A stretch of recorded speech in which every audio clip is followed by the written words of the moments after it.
So okay, so mag-type kita pa mo sa akong gi-share. Share sa MD. Okay.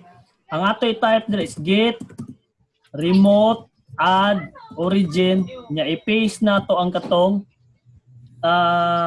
link tong HTTPS. Okay. Take notes bay. Ha? Take notes. Ako mang gi-record ang video. Sige. Recorded ni. Recorded ang video para makuha na to pagka trabaho. Nice ka, boy. Okay, Asang tingog, bay? Ha? Asang tingog. Asang tingog. Ala. Nadungog ang notes. Okay ra na siya. Okay, tagsa-tagsaon ko explain. So dire, meaning ana naghimo tag connection, get, add, remote. Very obvious kayo, di ba? Pero ang kaning origin by muro na siya og alias sa kaning link. Meaning anang alias, muro siya variable day. Muro siya variable.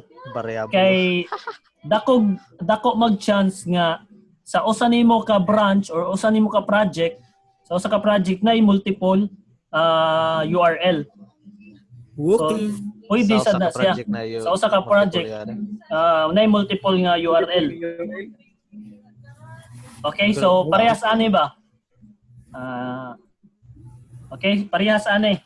So sa imong project, na kay usa ka project, pero along the way naa siya padong siya sa different URL. Okay? Ang kani siya pwede ni siya origin. Ang kani siya pwede origin. Ang kani siya pwede ato ibutang legend nga alias. So kaning duha naa ni siya different URL. Dili pwede nga duha ka URL niya the same alias. So di na siya pwede. Kay pag-push nimo or pag-upload nimo, pwede man nimo i-upload sa kanila nga URL or sa kani nga URL. So pwede na siya. Okay? So kanang duha ka URL nag-point na dito sa usa ka project. Pwede. Dili bay. Different project na siya. Okay, different man URL. Pag create nimo project ganina, mag-generate man siya URL, so dapat unique ang URL man. So kani si legend nga alias lain na nga URL sa lain nga project, kani si origin na alias lain nga project, lain nga URL. So ang gimining ng box by mo na ang kuan GitLab. Dili, ang gimina ko aning box by mo ni ang imong project mao tong master nga branch. Master. Katong ganina ba? Katong nasa akong htdocs gani. Okay. Katong kuan GitLab to. GitLab to. Okay, so nasabta na unsay gamit sa alias og sa so pwede ta maka multiple og URL sa usa ka project nimo sa local. So nag-gets na kayo continue ta.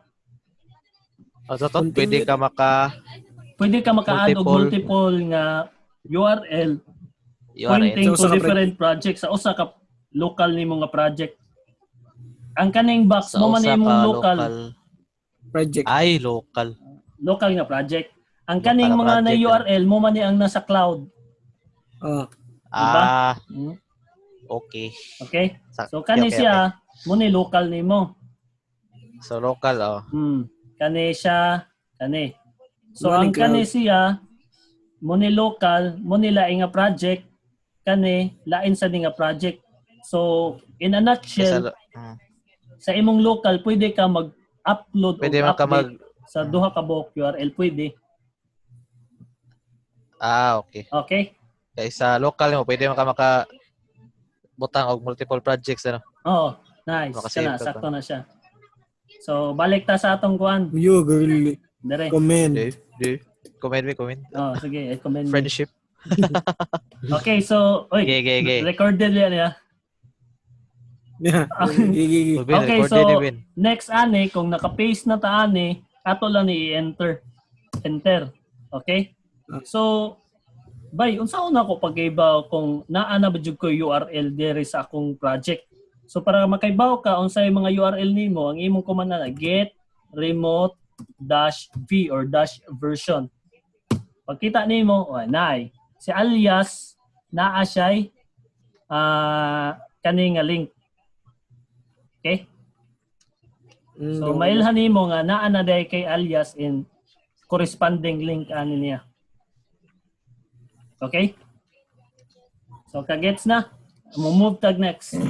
Next ani ato Dash B to, no? dash B, get remote Okay. dash B. Dash B. Okay. Okay. So next ani ato kitaon si local repository kung naa ba siya yung mga update. Ato kitaon yung status.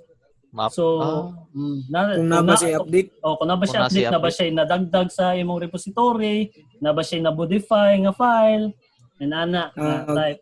So ang atong suyo. kuan ana, ang atong command is get status. Pag get status nato, makabutang siya nga naa kay bag-o nga file kaning index.html nga atong na-add kanina. Mored. Ay, mored ko na eh. Ang Ang sure red. ba? Oh. Not sure ba? Okay? Use. Uy, uy. Comment. Okay. So next nato ana is get add. So ato i-add siya sa gitawag nga ato siya gi-add para ready to push na nga to sa atong repository. So ang command ana is get add dash a. Add. Ang dash kaning get add dash a Add is dash A. get add dash all. All na. So tanan files nimo sa repository imo i-add ready for pushing. Okay? Na pwede man sad nga mag-specify lang ka unsa imo i-add. Get add.index.html or specific lang nga file lang imo i-add. Ang katong mga i-add nimo muna ang ma-push or ma-upload dito sa imong GitLab nga project. So kung mag-start na ko sa project, mo din na dash A day tanan. Oh, get add dash A. Tana na. Okay? So kasagaran sa akong development get add dash A ko kay di man ko magtasag-tagsa kay kapoy yung ayo. So mag get add dash A ta, okay? Check na to balik ang get status. Oy, ni green na siya. Meaning anang green na kay bagong file nga ni add. Okay, di ba ganina red? Meaning atong red is wala pa tos nimo siya na add, wala pa ka naka get add dash A ato. Pag get add dash A nimo, get status tagbalik, nakabutang na siya, uy, nga man day kay bagong gi-add nga file. So man na siya. Okay? Padayon ta? Sige, bye. Okay. Git Next. commit ko noon. Sana git commit. Kana, sige muna na isunod na to. Okay. Mayu. Excited. Kayo. Next is naka-add na ta karon ato i-commit.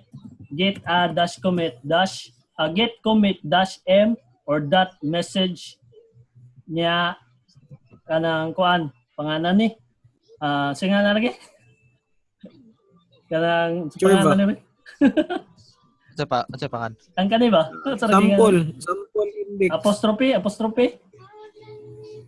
ba ni kuan double quote Double quote. Pangan Okay. sa kuan? get commit dash message double quote. So ang isud nimo diri sa double quote, Mark, ang isud nimo diri sa double quote, unsay update nimo ana nga project. For example, sa nag-add message na. nag-message siya, nag-add ko diri og index.html. Okay? HTML. Okay, so naka-commit na ta. Meaning nimo anang commit One is file change. one file change or one file insertion. Meaning nimo anang commit is i-commit ni nimo nga message para ready to push na ka dito sa imong GitLab nga project. Wala pa ginamutang dito. Wala pa ginambutang Wala dito. pa. Mga ta sa final Okay. step. Ah, Okay? Final step is ato na siya i-push or ato siya i-upload. So get push, bin. Bin. Push tab. Push, bin. Meet. Ben, naka-upload, naka-download na ka? Human nag-install? Lao de. niya ra. Nagkaging man ni bay. Na failed. failed. Sige lang, sige lang. Fail ako, Padayon lang ta. mawa. Padayon lang Sige ta. lang. Asan? Okay? Git push imong alias ganina nga gigamit, origin nya ang imong branch Kina name. yung globe. Upaw Kani, kabayad. Master. master. So, di ba, niingon ko ganina nga pwede ta maka-upload or maka-push sa different URL kung multiple ta URL ani. Muni ang iya ilhanan katong variable or alias. Kung unsay soda na Kung origin. unsay sod ani ni origin nga Ato na URL, siya mabutang. ngadto siya mabutang. Sakto girly. Okay. Okay? Okay. Okay, so git Okay, push origin master. Supposed to be mangayo ni siya kuan nimo kanang username and password sa Windows 7. Since naka-configure naman ko ganina ani siya dili na siya automatic na siya mo push dito. Okay?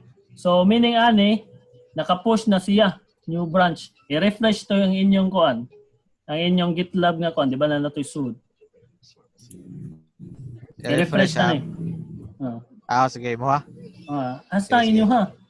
Di ba na naisod Ay, ay.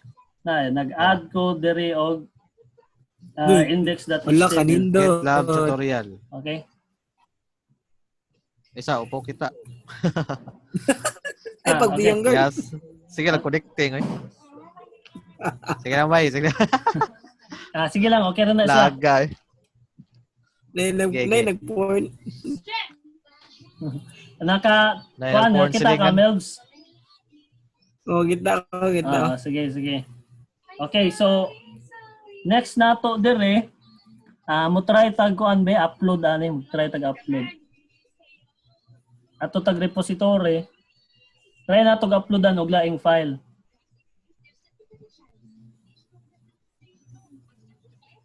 Yung file, upload file. Okay? Puntahay, nag-upload ko og test.php or test.html.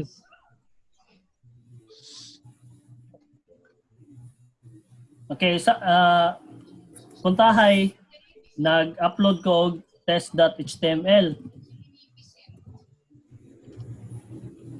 Sa laing puntahay nga gikan sa kang Melvin kuntahay nga repository. Okay? Ako ni upload. Test.html.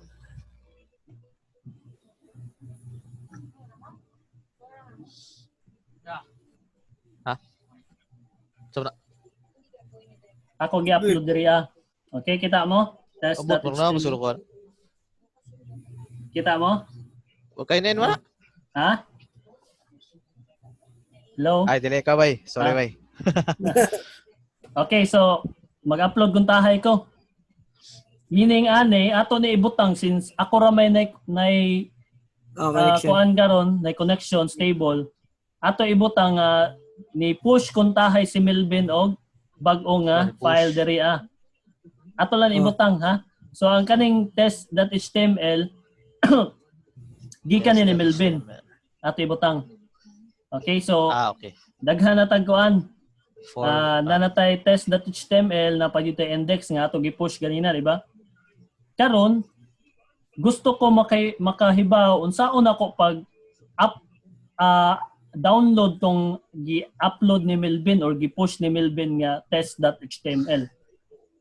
Okay? Nahuman tag push karon, mag-download ta sa updates kung tahay. So, ang paagi nato ana is get fetch ang imong alias nya ang imong branch master. So, obviously ang iyang gamit is mag-fetch ta og update. Kung unsay update ani ni kaning nga project, kung unsay update ani nga project, kaning nga branch iya to i-download. Okay? Kung unsay update, Di ba nate ang branch na i-download pa daw sa kwan? Padong sa imong local folder. So, ato i-enter, mag-fetch na siya og update kung na ay update, okay? So, pasabot ani naa siya na fetch. Kato siguro ning test.html. ato daw kitaon ng atong kuan GitLab 2 nga folder kung naa ba tong Na ba to? kuan. Oh, kung naa ba to. Asa tong GitLab 2. GitLab 2. Oy, wala pa man. Okay? Commit. Wala. Wala pa no. Okay. So naa Kasi pa may day kuwang ang katong Full ato ko na. gi-fetch, ang atong gi-fetch ganina, Ah, nag-fetch lang ta og update. Iya ra gisod sa asa tong murag ad kuno kay. dili, wait lang. Asa tong Gusto ng temporary Ay, table. Oh. commit. gisod to niya ang tanan gi-fetch nimo ani nga folder. Kakita mo sa folder? Kaning hidden? Asa hidden Wala. folder ba? Kani. Ay, nabas ko man from. Oh, di ba mo Ah, na daray. itong GitLab to? Ah, Naaman na siya hidden folder. So tanan nimo kana. gi-push o gi-fetch diri na niya butang sa kanang gi-hidden folder niya. Karon, Bisan Hidden. tago-tago man. tago-tago pa na iya ha. Murag ikaw bin.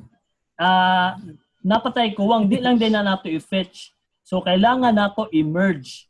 I-merge nato ang Merge. ang gi-fetch nato sa atong local nga branch. So para ma-merge siya, get merge alias slash master. Slash na slash. Slash. Na slash. Ah, dari last. Ganina pag fetch nato walay slash. Wala may slash no. Pero karon Please, nantay slash. Okay? Waon day. So pag enter nato ana na siya upload. Ato kitaan daw kung na ba. One insertion. Ay, sorry, wrong share. Magbuwag na gid sila sa bisan folder. Ay, naano yung test? Test.html. Tara. Okay. So nakakuha ta og